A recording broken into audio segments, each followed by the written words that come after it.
The first time the words reached my ears, they landed heavier than any storm I had ever stood in, because they didn't come as advice or anger, but as a quiet truth spoken with love, the kind that exposes what you've been hiding from yourself. It was a soft moment, ordinary on the surface, yet it cracked something deep inside me and changed the direction of my life forever. If you believe in kindness, second chances, and the unexpected ways love finds broken people, take a moment right now to like this video, share it with someone who needs hope, leave a comment, and subscribe to the channel. It truly helps these stories reach hearts that are still waiting to heal. I had spent most of my life believing I was self-sufficient, that solitude was strength and independence, was proof I didn't need anyone. I lived in rural Pennsylvania, not far from rolling fields and aging farmhouses that carried generations of quiet stories. My days were structured and predictable, filled with work, responsibility, and long evenings where silence sat beside me like an uninvited guest. My father, Richard, was a man of few words, deeply rooted in faith and tradition, and though he never pushed, his concern lingered in his eyes every time he looked at me across the dinner table. He had lost my mother years ago, and I had watched grief harden him and soften him at the same time, teaching me that love was both fragile and essential. That afternoon had been unremarkable, the kind of day that passes without ceremony. The sun rested gently over the fields, cows grazing in the distance, the air filled with the calm rhythm of a life lived slowly. She stood there beside me, leaning against the wooden fence, someone who had quietly become part of my routine without me realizing it.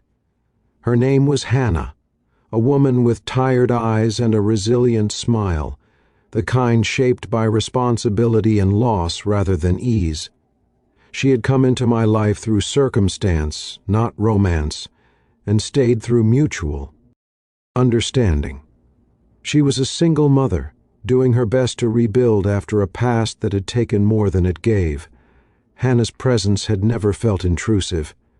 She helped around the property, shared meals with us, and laughed softly at my father's old stories. Over time, she became a steady comfort, though neither of us named it. It was my father who saw what I refused to acknowledge.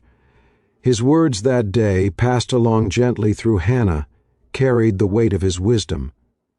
She told me later, in a hushed, almost embarrassed way, that my father believed I didn't just need help or company, but a wife, someone to share the burdens I pretended didn't exist. Hearing it through her, seeing the way she hesitated, made my chest tighten. It wasn't pressure. It was concern. I wrestled with those words in the days that followed. I told myself I wasn't ready, that my life was fine as it was, yet every quiet evening contradicted that belief. I noticed how Hannah's laughter warmed the space, how her son, Caleb, brought life into rooms that once echoed with emptiness. I noticed how she listened, truly listened, when I spoke about my fears and frustrations, never judging, never trying to fix me. And I noticed how I felt when she wasn't around, how the silence grew heavier instead of peaceful. The challenge wasn't love itself, it was fear. Fear of failing someone the way my father had lost my mother, fear of opening wounds I had carefully scarred over. Hannah carried her own fears, shaped by abandonment and struggle, by the responsibility of raising a child alone.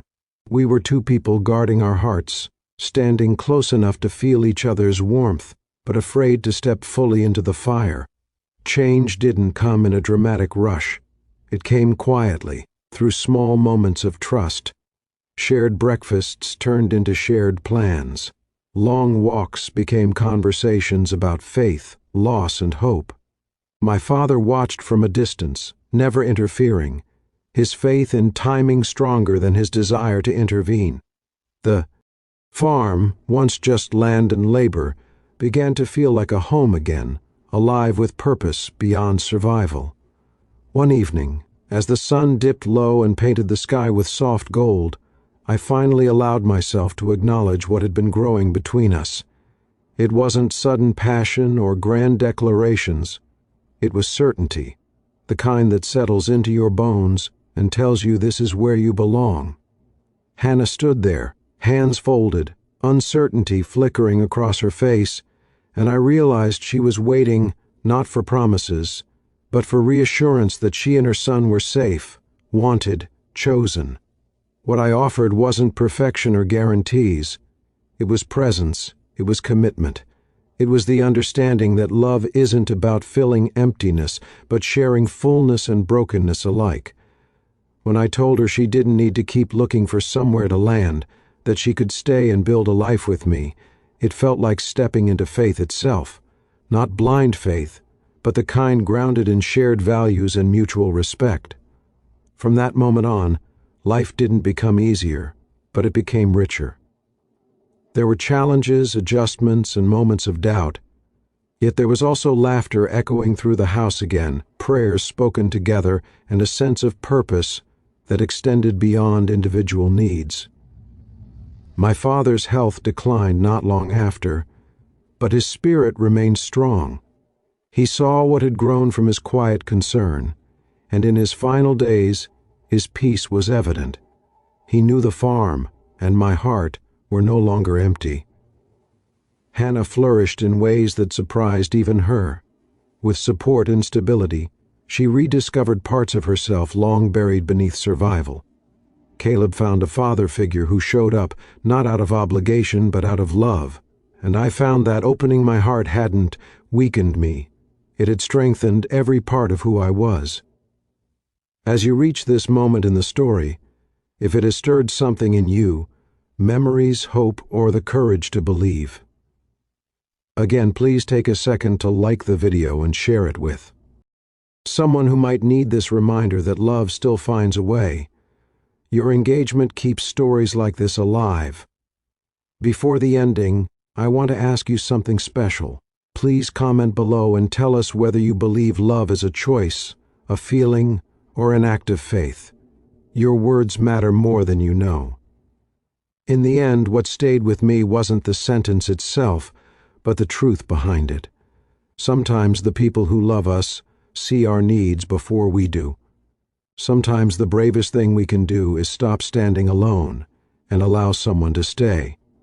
And if this story touched your heart, reminded you of the power of kindness and second chances, let us know by engaging with this video. Because every like, comment, and share helps keep these stories reaching the hearts that are still waiting to heal.